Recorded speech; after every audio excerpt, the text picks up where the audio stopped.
പുതിയ model ഇൻഡിക്കേറ്റേഴ്സാണ്. LED അല്ല, നമ്മൾ പൾസർ കണ്ടുവന്ന സെയിം രീതിയിലുള്ള മീറ്റർ കൺസോളാണ്. സിംഗിൾ ചാനൽ ABS ഈ ഒരു വാഹനത്തിൽ സ്റ്റാൻഡേർഡായിട്ട് നമുക്ക് ലഭിക്കുന്നുണ്ട്. ഒരു ഗ്രേഡിയൻ ടൈപ്പിലാണ് കൊടുത്തിട്ടുള്ളത്. പൾസർ എന്നുള്ളൊരു ബാഡ്ജിങ് അതിന് മുകളിലായി കൊടുത്തിട്ടുള്ളത് കാണാം. ഇതാണ് ഇന്ന് നമ്മളോടൊപ്പമുള്ള ഏറ്റവും പുതിയ പൾസർ NS 125. ആദ്യം തന്നെ മുൻഭാഗത്തേക്ക് വരുമ്പോൾ ഈ ഒരു ഹെഡ് ലാമ്പ് യൂണിറ്റിലാണ് കാര്യമായ വ്യത്യാസം മനസ്സിലാകുന്നത്. സൈഡിൽ നിന്നൊക്കെ നോക്കിയാൽ തന്നെ ഒരു റോബോട്ടിക് ഫേസ് എന്ന് തോന്നിയ രീതിയിലുള്ളൊരു ഹെഡ് ലാമ്പ് യൂണിറ്റാണ്. ഇരുഭാഗങ്ങളെയും LED DRLs കാണാം. ഒരു തണ്ടർ ഷേപ്പിലാണ് അത് കൊടുത്തിട്ടുള്ളത്. മുകളിലെ ലോ ബീം അതുപോലെ തന്നെ താഴെയായിട്ടാണ് ഇതിൻ്റെ ഒരു ഹൈ ബീം വരുന്നത്. അത്യാവശ്യം നല്ല ഷാർപ്പായിട്ടുള്ള ലൈറ്റുകളും കാര്യങ്ങളുമാണ് ഈ ഒരു വാഹനത്തിൽ ഇപ്പം കൊടുത്തിട്ടുള്ളത്. ഈ ഒരു ഭാഗത്ത് ഒരു ബ്ലൂ കളറിലുള്ള ബജാജിൻ്റെ ഒരു ലോഗോ കാണാം. മുകളിലേക്ക് വരുമ്പോൾ ഒരു നോർമൽ ബ്ലാക്ക് ഫിനിഷിലുള്ളൊരു വൈസർ ഏരിയയാണ്. ചെറിയൊരു വൈസറാണ്. നമുക്കിതറിയാം, ഇതൊരു നേക്കഡ് സ്പോട്ട് ആയതുകൊണ്ട് തന്നെ ഈ ഒരു വൈസറും കാര്യങ്ങളും മിക്കവരും അഡീഷണൽ ചെയ്യിപ്പിക്കുന്നുണ്ട്. പക്ഷേ ഈ ഒരു രീതിയിലാണ് ഇത് കുറച്ചുകൂടെ ലുക്കായിട്ട് തോന്നുന്നത്. സൈഡിലെ ചെറിയ പ്ലാസ്റ്റിക് ഇൻസേർട്ടുകൾ കാണാം. അതേപോലെ തന്നെ ഇതൊരു ഓറഞ്ച് ഷെയ്ഡ് ആയതുകൊണ്ട് തന്നെ ആ ഒരു തീമുമായിട്ട് മാച്ച് ചെയ്യുന്ന രീതിയിലുള്ള ഗ്രാഫിക്സാണ് ഹെഡ് ലാമ്പിൽ ഇരുഭാഗങ്ങളെയും കൊടുത്തിട്ടുള്ളത്. അവിടെ തൊട്ട് താഴേക്ക് വരുമ്പോൾ നമുക്ക് ഇൻഡിക്കേറ്റേഴ്സിൻ്റെ കാര്യം പറയുമ്പോൾ പുതിയ മോഡൽ ഇൻഡിക്കേറ്റേഴ്സാണ്. LED അല്ല, നോർമൽ ബൾബാണ് ഇപ്പോഴും കൊടുത്തിട്ടുള്ളത്. സൈഡ് കുറച്ചുകൂടെ ഷാർപ്പായിട്ട് തോന്നിക്കുന്ന രീതിയിലുള്ളൊരു പുതിയ മോഡൽ ഇൻഡിക്കേറ്റേഴ്സാണ് ഇത് ഇപ്പോൾ വരുന്നത്. അതേപോലെ തന്നെ ആ ഒരു ഗ്ലാസ്സിനുള്ള ഹണിക്കോമിൻ്റെ ചെറിയൊരു ഡിസൈൻ എലമെൻ്റൊക്കെ തന്നെ കൊടുത്തിട്ടുള്ളത് കാണാം. അവിടെ തൊട്ട് താഴേക്ക് വരുമ്പോൾ ഈ ഒരു ഭാഗത്തായിട്ടാണ് ഇതിൻ്റെ ഒരു നമ്പർ പ്ലേറ്റ് ഏരിയ വരുന്നത്. നമ്മുടെ പൾസറിൽ കുറച്ചകത്താണെങ്കിൽ ഇത് കുറച്ചുകൂടെ പുറത്തേക്ക് ഇറങ്ങി നിൽക്കുന്ന രീതിയിലുള്ളൊരു എക്സ്റ്റെൻഡ് ഈ ഒരു ഭാഗത്ത് കാണാം.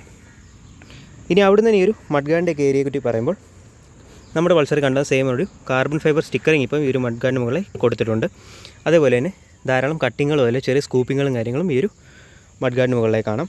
ഫ്രണ്ടിൽ നമുക്ക് ABS അവൈലബിൾ ആണ്. ഇതൊരു സിംഗിൾ ചാനൽ ABS ഈ ഒരു വാഹനത്തിൽ സ്റ്റാൻഡേർഡായിട്ട് നമുക്ക് ലഭിക്കുന്നുണ്ട്. അപ്പോൾ അത്യാവശ്യം നല്ല ബ്രേക്കിങ്ങും കാര്യങ്ങളും വണ്ടി ഓഫർ ചെയ്യുന്നുണ്ട്. ഫ്രണ്ടിൽ ഡിസ്കിൻ്റെ കാര്യമൊക്കെ തന്നെ ഞാൻ ഈ സ്ക്രീനിൻ്റെ സൈഡിൽ കാണിച്ചു തരാം. ഒരു 3 സ്പോക്ക് അലോയ് വീലാണ് ഈ ഒരു വാഹനത്തിൽ കൊടുത്തിട്ടുള്ളത്. ഈ ഒരു ടെലിസ്കോപ്പിക് സസ്പെൻഷനാണ് ഈ ഒരു വാഹനത്തിൽ ഇപ്പോൾ വരുന്നത്. നമുക്കറിയാം NS 200 അതുപോലെ തന്നെ NS 400 തന്നെ ഇപ്പം USD ഫോർക്സ് അവൈലബിൾ ആണ്. ബട്ട് സ്റ്റിൽ ഈ ഒരു 125 സ്റ്റാർട്ടിംഗ് ബൈക്ക് ആയതുകൊണ്ട് തന്നെ നോർമലൊരു അത്ര തിക്കായിട്ടുള്ള സസ്പെൻഷനല്ല, നോർമലായിട്ടുള്ളൊരു സ്റ്റാൻഡേർഡുള്ളൊരു സസ്പെൻഷൻ ഫ്രണ്ടിൽ കാണാൻ സാധിക്കും. ഇനി അവിടെ നിന്ന് ഈ ഒരു വാഹനത്തിൻ്റെ ഫ്രണ്ട് ടയർ സൈസ് വരുന്നത് 90/90 17 ഇഞ്ചിൻ്റെ ഫ്രണ്ട് ടയർ സൈസാണ് ഈ ഒരു വാഹനത്തിൽ കൊടുത്തിട്ടുള്ളത്. അവിടെ നിന്ന് ഈ ഒരു ടാങ്കിൻ്റെയൊക്കെ ഒരു ഏരിയ നമുക്കറിയാം ഇച്ചിരി അഗ്രസീവായിട്ട് നമുക്ക് NSൻ്റെ കാര്യം പറയേണ്ട കാര്യമില്ല, കാരണം അത്രത്തോളം ഫേമസ് ആയിട്ടുള്ള ഒരു ബൈക്കാണിത്. ആ ഒരു ഫെയറിങ് പോലത്തെ തോന്നിക്കുന്ന രീതിയിലുള്ളൊരു ടാങ്കിൻ്റെ സൈഡ് പോർഷനൊക്കെ നല്ലപോലെ മുന്നോട്ട് കയറി നിൽക്കുന്ന നല്ലൊരു എയറോഡൈനാമിക് ഷേപ്പിന് അത് നല്ലപോലെ ഹെൽപ്പ് ചെയ്യുന്നുണ്ട്. അതിന് മുകളിൽ പുതിയ 125ൻ്റെ ഒരു സ്റ്റിക്കറിങ് കാണാം. അതൊരു ഗ്രേഡിയൻ ടൈപ്പിലാണ് കൊടുത്തിട്ടുള്ളത്. സൈഡിലെ ചെറിയ ഫേക്ക് എയർ വെൻസ് എന്ന് തോന്നിക്കുന്ന രീതിയിലുള്ള ചെറിയൊരു പോർഷനൊക്കെ തന്നെ കാണാം. അവിടെ തന്നെ ഈ ഒരു ബ്രേക്ക് ലിവറിൻ്റെ കാര്യം പറയുമ്പോൾ അത്യാവശ്യം നല്ല ഡീസൻ്റ് ആയിട്ടുള്ള ഒരു ബ്രേക്ക് ലിവറും കാര്യങ്ങളുമാണ്. അഡ്ജസ്റ്റ് ഒന്നും ചെയ്യാൻ പറ്റില്ല, നോർമലായിട്ടുള്ള ബ്രേക്ക് ലിവറും ക്ലച്ച് ലിവറും ഒക്കെ തന്നെയാണ്. പിന്നെ ഒരു മിററിൻ്റെ കാര്യം പറയുമ്പോൾ നമ്മൾ നോർമൽ പൾസറിൻ്റെ കൂട്ടല്ല, കുറച്ചുകൂടെ ഒരു കട്ടിങ്ങുകളും കാര്യങ്ങളൊക്കെ തോന്നിക്കുന്ന നല്ല ഷാർപ്പായിട്ടുള്ളൊരു മിറേഴ്സാണ് ഈ ഒരു വാഹനത്തിൽ കൊടുത്തിട്ടുള്ളത്. നമ്മുടെ പൾസറിലറിയാം ഫുള്ള് റൗണ്ട് ഷേപ്പിലുള്ള നോർമൽ മിററാണ് വരുന്നത്. അതുപോലെ തന്നെ നല്ലൊരു കവറിങ് കാര്യങ്ങളും ഇതിൽ കൊടുത്തിട്ടുണ്ട്. ഇനി അവിടുന്ന് തന്നെ ഈ ഒരു സൈഡിലേക്കൊക്കെ വരുമ്പോൾ ഈ ഒരു പോർഷനൊക്കെ തന്നെ നമുക്കറിയാം NS 200 വരുമ്പോൾ കൂളൻറ്റിൻ്റെ ഒരു ഏരിയയൊക്കെയാണ്. അതൊക്കെ ഇതിൽ പ്ലെയിനായിട്ടാണ് കൊടുത്തിട്ടുള്ളത്. ജസ്റ്റ് ഒരു നേക്കഡ് സ്പോട്ട് ആയതുകൊണ്ട് തന്നെ ഈ ഒരു സൈഡിൽ നിന്ന് അതിൻ്റെ ചേസും കാര്യങ്ങളൊക്കെ തന്നെ വിസിബിളാണ്. ചെറിയൊരു റബ്ബറിൻ്റെ ഒരു പ്രൊട്ടക്ടർ കൊടുത്തിട്ടുണ്ട് നമ്മുടെ കാലൊക്കെ തട്ടായിരിക്കാൻ. പിന്നെ ഇതിൻ്റെ ഒരു മെയിൻ ഹൈലൈറ്റ് എന്ന് പറഞ്ഞാൽ ഇതിൽ നമുക്ക് കിക്ക് സ്റ്റാർട്ട് അവൈലബിൾ ആണ്. ബട്ട് ഇത് എത്രത്തോളം യൂസ്ഫുൾ ആണെന്ന് ചോദിച്ചു കഴിഞ്ഞാൽ ഇതാ ഈ ഒരു ഫുഡ് പെഗ് മടക്കി വെച്ചാൽ നമുക്കിത് പ്രോപ്പറായിട്ട് യൂസ് ചെയ്യാൻ പറ്റത്തുള്ളൂ. അല്ലെന്നുണ്ടെങ്കിൽ ഈ ഒരു ഫുഡ് പെഗിൽ ഇത് തട്ടി നിൽക്കും. എൻജിൻ സ്പെക്കും ഡീറ്റെയിൽസ് ഞാൻ വണ്ടി ഓടിക്കുമ്പോൾ പറഞ്ഞുതരാം. സൈഡിലെ ചെറിയൊരു ക്രാഷ് ഗാർഡ് കൊടുത്തിട്ടുള്ളത് കാണാം. ഇനി അവിടുന്ന് തന്നെ ഇരുഭാഗങ്ങളിലെയും ഇതാ ഈ ഒരു ഫ്യൂൽ ഇഞ്ചക്ഷൻ്റെ ഒരു സ്റ്റിക്കറിങ് രണ്ട് സൈഡിലെയും കൊടുത്തിട്ടുണ്ട്. പിന്നെ ടാങ്കിൻ്റെ ഈ ഒരു പോർഷനൊക്കെ തന്നെ നല്ല സ്കൂപ്പ് ചെയ്താണ് കൊടുത്തിട്ടുള്ളത്. നമുക്ക് അത്യാവശ്യം ഹഗ് ചെയ്തിരുന്ന ഓടിക്കത്തക്ക രീതിയിലുള്ളൊരു തൈ സപ്പോർട്ടൊക്കെ തന്നെ കിട്ടുന്ന രീതിയിലുള്ള ഒരു സ്കൂപ്പിംഗ് ഒക്കെ തന്നെ ടാങ്കിന് മുകളിലേക്ക് കാണാം. ഈ ഒരു പോർഷനിലായിട്ടാണ് നമുക്ക് പൾസറിൻ്റെ ബാഡ്ജിങ് വരുന്നത്. അതൊരു സിൽവർ ടോണിലാണ് കൊടുത്തിട്ടുള്ളത്. അത്യാവശ്യം നല്ല വലിപ്പമുള്ള ടാങ്ക് പാഡാണ് ഇതിൽ കൊടുത്തിട്ടുള്ളത്. അത്യാവശ്യം നല്ല യൂസ്ഫുൾ ആണ്, കാരണം ഈ ഒരു ടാങ്ക് കുറച്ച് കയറി നിൽക്കുന്നതുകൊണ്ട് തന്നെ നമുക്ക് ഈ ഒരു വയറിൻ്റെ അടിഭാഗമൊക്കെ തന്നെ നല്ലപോലെ എക്സ്ട്രീമായിട്ട് ബ്രേക്ക് പിടിക്കുമ്പോഴൊക്കെ കുറച്ച് ബുദ്ധിമുട്ടായിട്ട് തോന്നും. അപ്പോൾ അതിനൊരു പ്രൊട്ടക്ഷന് വേണ്ടിയാണ് ചെറിയൊരു ടാങ്ക് പാഡ് അവിടെ കൊടുത്തിട്ടുള്ളത്. പിന്നെ ഈ ഒരു വാഹനം സ്പ്ലിറ്റ് സീറ്റാണ്. നമുക്ക് ബേസ് മോഡിലോട്ട് തന്നെ സ്പ്ലിറ്റ് സീറ്റാണ് അവൈലബിൾ ആയിട്ടുള്ളത്. സിംഗിൾ സീറ്റ് കാര്യങ്ങളൊന്നുമില്ല. അത്യാവശ്യം നല്ല സ്പോർട്ടി ഫീൽ കൂട്ടാൻ വേണ്ടി അത് നല്ലപോലെ സഹായിക്കുന്നുണ്ട്. സീറ്റിൻ്റെ കാര്യം പറഞ്ഞാൽ അത്യാവശ്യം നല്ല കുഷ്യനായിട്ടുള്ള സീറ്റാണ്. പിന്നിലായാലും അത്യാവശ്യം നല്ലപോലെ ഇരുന്ന് യാത്ര ചെയ്യാവുന്ന രീതിയിലുള്ള സീറ്റാണ്. പിന്നെ കുറച്ച് ഹൈറ്റ് കൂടുതലായതുകൊണ്ട് തന്നെ അതിൻ്റേതായ ബുദ്ധിമുട്ടുകൾ കാണും. അതായത് പേരൻസിനെയൊക്കെ വെച്ച് ഓടിക്കുമ്പോൾ കുറച്ച് അവർക്ക് ഡിസ്കംഫർട്ടായിട്ട് ഫീൽ ചെയ്തേക്കും. പിന്നെ ഈ ഒരു പില്ലൻ ഫുട്ടറസിൻ്റെ ഒരു പോർഷൻ ഈ ഒരു സെൻറ്ററിൽ നിന്നാണ് വരുന്നത്. ഈ ഒരു ഭാഗത്തൊക്കെ തന്നെ ഒരു ചെറിയ എയർ വെൻ്റ് എന്നുള്ള രീതിയിലുള്ള ഡിസൈൻ എലമെൻറ്റ്സ് കൊടുത്തിട്ടുള്ളത് കാണാം. അവിടെ നിന്ന് ഈ ഒരു പില്ലൻ ഫുട്ടറസ്റ്റൊക്കെ തന്നെ നമുക്കറിയാം നമ്മൾ നോർമൽ പൾസറിൽ ഇപ്പോൾ എൻ്റെ പൾസറിലുള്ള ഒരു ചെറിയ റബ്ബറിൻ്റെ ഇഷ്യൂ ഉണ്ട്. പക്ഷേ അങ്ങനത്തെ ഒരു ഇഷ്യൂ ഒന്നും ഇതിലില്ല, കാരണം ഇത് മെറ്റലിൻ്റെ ഫുഡ് പെഗ്സ് ആണ് ഇതിൽ വരുന്നത്. ഫ്രണ്ടിലെ ചെറിയൊരു റബ്ബറിൻ്റെ ഇൻസേർട്ട് കൊടുത്തിട്ടുണ്ട്. ബ്രേക്ക് ലിവറൊക്കെ ആയാലും അത്യാവശ്യം നല്ല ക്വാളിറ്റിയുള്ള ബ്രേക്ക് ലിവേഴ്സാണ് ഇത് കൊടുത്തിട്ടുള്ളത്. പിന്നെ ഇതിൻ്റെ ഒരു എക്സോസ്റ്റ് വരുന്നത് അണ്ടർബെല്ലി എക്സോസ്റ്റാണ് ഈ ഒരു വാഹനത്തിൽ വരുന്നത്. അതുകൊണ്ട് തന്നെ ഈ ഒരു ഭാഗം വരെ അതിൻ്റെ ഒരു വിസിബിലിറ്റി ഉള്ളൂ. പിന്നിൽ നിന്നൊക്കെ തന്നെ ഫുൾ പ്ലെയിൻ ആയിട്ടാണ് വരുന്നത്. ഒരു ചേസിൻ്റെ ഒരു ഫ്രെയിമും കാര്യങ്ങളൊക്കെ തന്നെ ഈ ഒരു സൈഡിൽ നിന്നും വിസിബിളാണ്. ഇതിൻ്റെ പിന്നിലെ നമുക്ക് ഫ്രണ്ടിൽ ABS ആയതുകൊണ്ട് തന്നെ ABSൻ്റെ ഒരു ചെറിയ ഡിസ്ക് പോലത്തെ ഒരു പോർഷൻ പിന്നിലേ കാണാം. ഡിസ്ക് ബ്രേക്സ് അല്ല ഇതിൽ വരുന്നത്. അവിടെ തന്നെ ഈ ഒരു പിന്നിലെ വലിയൊരു ടയർ ഹഗ്ഗർ വരുന്നുണ്ട്. ടയർ സൈസ് അത്യാവശ്യം നല്ല ഡീസൻ്റ് ആയിട്ടുള്ളൊരു ടയർ സൈസ് വരുന്നുണ്ട്. നമ്മളിപ്പോൾ ചെറിയ 125 cc കണ്ടുവന്നിട്ടുള്ള ഇപ്പോൾ നോർമൽ പൾസറിലാണെങ്കിൽ 125 cc വരുന്ന ടയർ സൈസ് കുറവാണ്. പക്ഷേ അത് വെച്ച് നോക്കുമ്പോൾ ഇതിൻ്റെ ടയർ സൈസ് അത്യാവശ്യം ഉണ്ട്. 120/80 17 ഇഞ്ചിൻ്റെ ടയർസാണ് പിന്നിലെ കൊടുത്തിട്ടുള്ളത്. അത്യാവശ്യം നല്ലൊരു മാസമായിട്ടുള്ള ടയറിൻ്റെ ഒരു ലുക്കും കാര്യങ്ങളും പിന്നിൽ നിന്നും ലഭിക്കുന്നുണ്ട്. അതേപോലെ തന്നെ ഈ ഒരു പോർഷനിലൊക്കെ വരുമ്പോൾ നമ്മൾ ടാങ്കിൻ്റെ ഭാഗത്ത് കണ്ടപോലെ തന്നെ ഒരു ചെറിയ ഡ്യുവൽ ടോൺ ഫിനിഷിലാണ് ഈ ഒരു ബാക്ക് സൈഡിൽ ഈ ഒരു രണ്ട് സൈഡും കൊടുത്തിട്ടുള്ളത്. NS 125 ഒരു സ്റ്റിക്കറിങ് ഈ ഒരു ഭാഗത്തായിട്ടും കാണാം. അതേപോലെ തന്നെ 125 ഒരു വലിയ സ്റ്റിക്കറിങ് ആണ് ഈ ഒരു ഫ്രണ്ടിലെ കാണാൻ സാധിക്കുന്നത്. പിന്നെ ഈ ഒരു പോർഷനൊക്കെ തന്നെ ഒരു മാറ്റ് ബ്ലാക്ക് ഫിനിഷിലാണ്. അതുപോലെ ചെറിയൊരു വൈറ്റ് ഇൻസേർട്ടൊക്കെ അതിനുള്ള കൊടുത്തിട്ടുള്ളതാണ്. പിന്നിലേക്ക് വരുമ്പോൾ സ്പ്ലിറ്റ് ഗ്രാബ് ഹാൻഡിൽസ് ആണ് നമുക്ക് ഈ ഒരു വാഹനത്തിൽ ബേസ് മോഡിലോട്ട് തന്നെ വരുന്നത്. പിന്നെ ഈ ഒരു പോർഷനിൽ ചെറിയൊരു ഓറഞ്ച് ഇൻസേർട്ട് കൊടുത്തിട്ടുണ്ട്. LED ടെയിൽ ലാംപ്സ് ആണ്. ഫ്രണ്ടിൽ കണ്ടുപോലെ തന്നെ സെയിം ഒരു ഇൻഡിക്കേറ്റേഴ്സാണ് പിന്നിലായി നമുക്ക് കൊടുത്തിട്ടുള്ളത്. പിന്നെ ഒരു നമ്പർ പ്ലേറ്റിൻ്റെ ഒരു ഏരിയയൊക്കെ തന്നെ അത്യാവശ്യം നല്ല ഡിസൈനിലാണ് വരുന്നത്. അത് കാണാൻ നല്ല ഭംഗിയുണ്ട്. ഈ ഒരു പോർഷനൊക്കെ തന്നെ കാണാം. ഇത് NSൻ്റെ ഈ ഒരു പോർഷനൊക്കെ തന്നെ മിക്ക വണ്ടിയിലും എക്സ്ട്രാ ഞാൻ ചെയ്ത് കണ്ടിട്ടുണ്ട്. അത്യാവശ്യം നല്ലൊരു ലുക്കും കാര്യങ്ങളും എൻഹാൻസ് ചെയ്യാൻ അത് സഹായിക്കുന്നുണ്ട്. നല്ല മെറ്റലിൻ്റെ ഒരു പീസാണിത്. ഈ ഒരു പോർഷനായിട്ട് നമുക്ക് പിന്നെ നമ്പർ പ്ലേറ്റ് വരുന്നത്. അതിന് താഴെ ഒരു റിഫ്ലക്ടറിൻ്റെ ഉള്ള പോർഷൻ കാണാം. ചെയിൻ കവർ ആയാലും ഒരു ഹാഫ് കവറായിട്ടുള്ള ചെയിൻ കവറാണ് കൊടുത്തിട്ടുള്ളത്. ഈ ഒരു സൈഡിൽ നിന്നൊക്കെ തന്നെ ചെയിനും കാര്യങ്ങളും വിസിബിളാണ്. പിന്നെ അതൊരു ടയർ ഹഗറിൻ്റെ ഒരു പോർഷൻ ഈ ഒരു ഭാഗത്തായിട്ട് വരുന്നുണ്ട്. പിന്നെ മോണോ സസ്പെൻഷനാണ് ഇതിൽ യൂസ് ചെയ്തിട്ടുള്ളത്. അതിൻ്റെ ഒരു നൈട്രോക്സിൻ്റെ ഒരു ഏരിയയൊക്കെ തന്നെ സൈഡിൽ കൊടുത്തിട്ടുള്ളത് കാണാം. പിന്നെ ഈ ഒരു സീറ്റ് ഓപ്പൺ ചെയ്യാനുള്ളൊരു കീ സ്ലോട്ട് വരുന്നത് ഈ ഒരു ഭാഗത്തായിട്ടാണ്.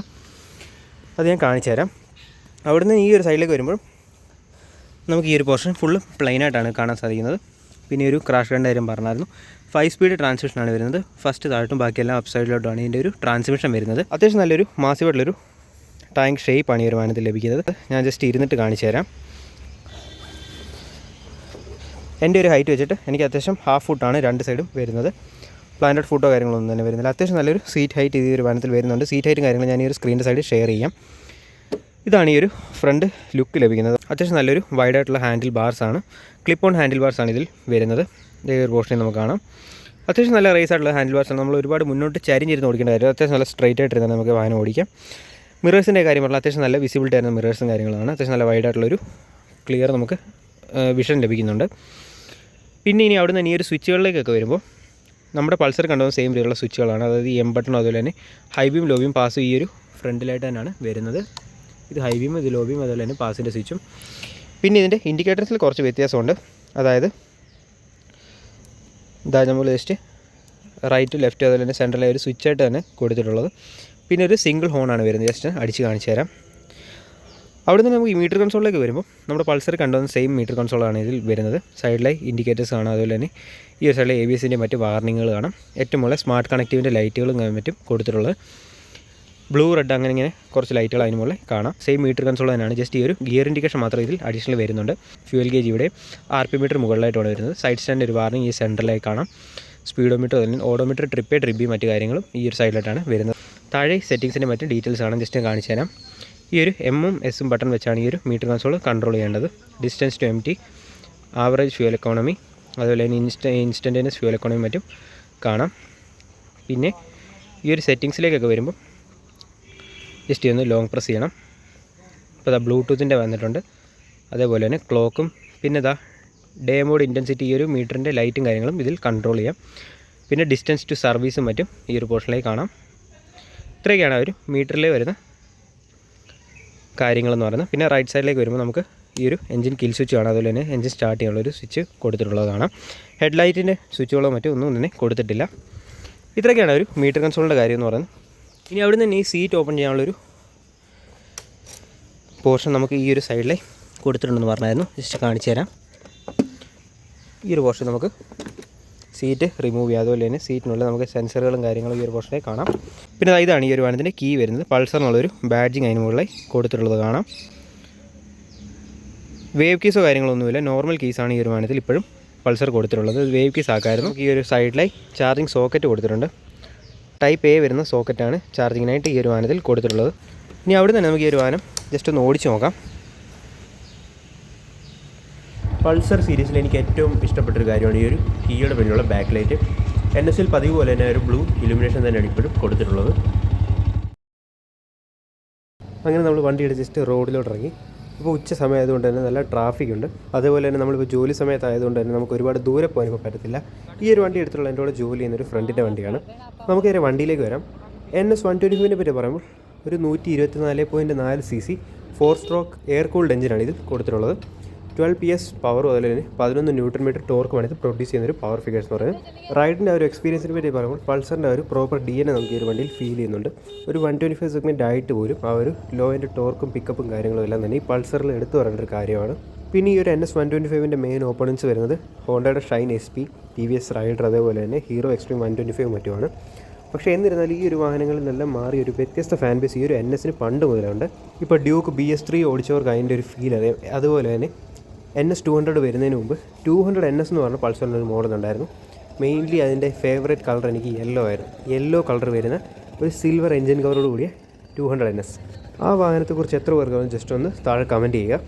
ഇനി അവിടുന്ന് ഈ ഒരു വാഹനത്തിൻ്റെ പ്രൈസ് റേഞ്ചിനെ പറ്റി പറയുമ്പോൾ 1,32,000 ആയിരുന്നു ഞാൻ ഒരു വണ്ടിയുടെ സമയത്ത് ഇതിൻ്റെ പ്രൈസ് വന്നിട്ടുള്ളത്. ഞാനും നോക്കിയൊരു വണ്ടിയായിരുന്നു ഇത്. നിർത്തുന്നില്ല, പോട്ടെ. അപ്പം GSTയുടെ ഒരു ഇത് വന്ന പിന്നെ ഇതിന് ഏകദേശം 1,20,000 രൂപയായിട്ടുണ്ട് ഇപ്പം നിലവിലത്തെ ഓൺ റോഡ് പ്രൈസ് ഇവിടെ പഞ്ചാബിൽ. അതേപോലെ തന്നെ കമ്പനി പറയുന്ന ഈ ഒരു വാഹനത്തിന് 60 km/ലിറ്ററിനടുത്താണ്. എന്നാലും നല്ല രീതിയിലൊക്കെ ഓടിച്ച ഒരു 50-55 എന്തായാലും ഈ ഒരു വാഹനത്തിൽ കിട്ടുന്നതായിരിക്കും. പിന്നെ NSൻ്റെ അണ്ടർബെല്ലി എക്സോസ്റ്റ് ഒരു പ്രത്യേക എഞ്ചിൻ നോട്ടാണ്. ആ ഒരു നോട്ടും കാര്യങ്ങളെല്ലാം നമുക്ക് ഈ ഒരു 125 സെഗ്മെൻറ്റിലും കിട്ടുന്നുണ്ട്. അപ്പോൾ അത്രയൊക്കെയാണ് ഈ ഒരു വാഹനത്തിൻ്റെ വിശേഷങ്ങൾ എന്ന് പറയുന്നത്. വീഡിയോ ഇഷ്ടമായി ലൈക്ക് ചെയ്യുക, ഇഷ്ടമായില്ലെങ്കിൽ ഡിസ്ലൈക്ക് ചെയ്യുക. നിങ്ങളുടെ അഭിപ്രായങ്ങൾ താഴെ കമൻറ്റ് ചെയ്തറിയിക്കുക. അപ്പോൾ വണ്ടിയായിട്ട് റിലേറ്റഡ് എന്തെങ്കിലും ഡൗട്ട് ഉണ്ടെങ്കിൽ ജസ്റ്റ് കമൻറ്റ് ബോക്സിൽ വന്ന് ചോദിച്ചാൽ മതി. ഞാൻ എല്ലാത്തിനും റിപ്ലൈ തരുന്നതായിരിക്കും. അതേപോലെ തന്നെ നമ്മുടെ ഇൻസ്റ്റാ പേജും ജസ്റ്റ് ഒന്ന് ഫോളോ ചെയ്ത് വെച്ചോളൂ. നമ്മളെല്ലാ അപ്ഡേറ്റ്സും കാര്യങ്ങളും അതിലെപ്പോഴും ഇടുന്നതായിരിക്കും. അപ്പോൾ guys, keep supporting. Thank you.